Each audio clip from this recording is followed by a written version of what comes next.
হঠাৎ করেই বাংলাদেশ থেকে স্থলবন্দর দিয়ে পোশাক, প্রক্রিয়াজাত খাদ্যপণ্য, প্লাস্টিক সহ ৭ ধরনের পণ্য আমদানিতে নিষেধাজ্ঞা আরোপ করেছে ভারত। ভারতের বাণিজ্য ও শিল্প মন্ত্রণালয়ের আওতাধীন বৈদেশিক বাণিজ্য দফতর ডিজিএফটি জানায়, কোনো স্থলবন্দর দিয়ে বাংলাদেশি তৈরি পোশাক ভারতে আমদানি করা যাবে না। এছাড়াও ফল, প্রক্রিয়াজাত খাদ্যদ্রব্য, তুলা, সুতির পোশাক, প্লাস্টিক ও ভিপিসি তথা প্লাস্টিক পণ্য, রঞ্জকের মতো পণ্য ও কাঠের আসবাবপত্র বাংলাদেশ থেকে আসাম, মিজোরাম, মেঘালয় কিংবা ত্রিপুরার কোনো শুল্ক কেন্দ্রে প্রবেশ করতে পারবে না বলেও জানানো হয়েছে। পশ্চিমবঙ্গের চ্যাংরাবান্ধা ও ফুলবাড়ী শুল্ক কেন্দ্রের ক্ষেত্রেও একই নিষেধাজ্ঞা বলবৎ করা হয়েছে। শুধুমাত্র নাহভা সেভা ও কলকাতা সমুদ্র বন্দর দিয়ে নেওয়া যাবে। এরই মধ্যে দেশের স্থলবন্দরগুলোতে এই নিষেধাজ্ঞার প্রভাব দেখা দিয়েছে।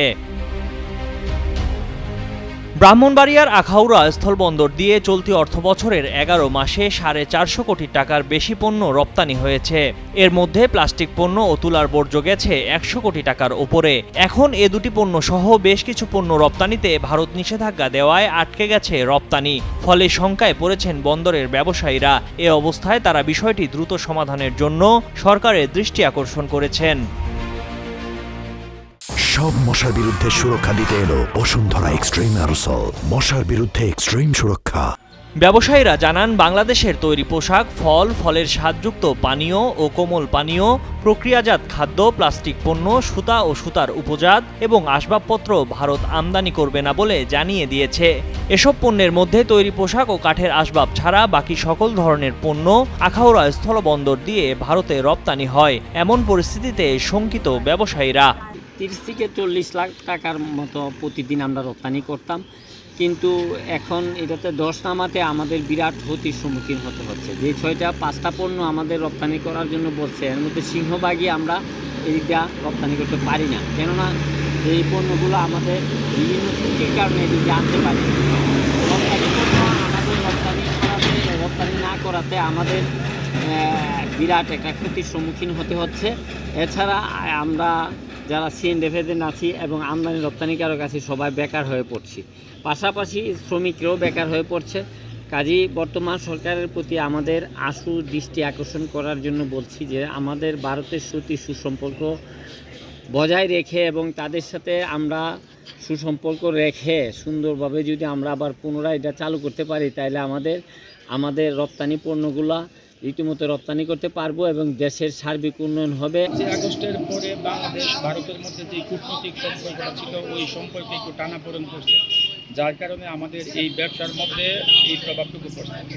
ভারতের আমদানি রপ্তানিতে বিধিনিষেধের কারণে যেই সমস্যাটা আমরা প্রথমত ফেস করছি, মাছ রপ্তানি আমাদের এই পোর্টের প্রধান পণ্য। মাছ রপ্তানির পরে বাকি পণ্যগুলা বিধিনিষেধের আওতায় যেগুলো ছিল সবগুলোই আমাদের এই পোর্ট দিয়ে যাইতো। আমরা এই রপ্তানি থেকে এখন বঞ্চিত হচ্ছি।